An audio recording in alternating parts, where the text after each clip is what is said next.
Sugatan ng isang virtual assistant matapos na tagain ang kanyang kabarangay sa barangay Bigaa, Legazpi City kahapon, Agosto 10. Kinilala ang biktima na si Elias Junjun, 44 anyos, habang kinilala naman ang sospek na si Elias Muhar. Batay sa ulat, nagkakape ang biktima sa balkonahe ng kanyang kapitbahay nang dumating ang sospek na armado ng isang bolo at bigla na lamang tinaga ang biktima sa balikat. Tinitingnan naman ang motibo sa krimen ng matagal ng hidwaan ng sospek at ng biktima.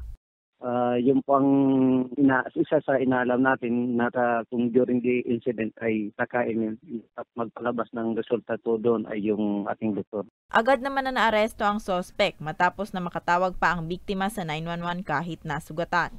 Right after tumawag siya, within the 5-minute response, dumating yung ating mga kapulisan at naituro siya mismo. Binalikan yung kung nasan ito nating 31 years old at yun nga po tinuro at yun ang pagkakataon para aresto ng ating mga kapulisan at basahan kanya ng kanyang karapatan. And siyempre pagka ganon, dadali natin sa police station para sa kaukulang investigasyon.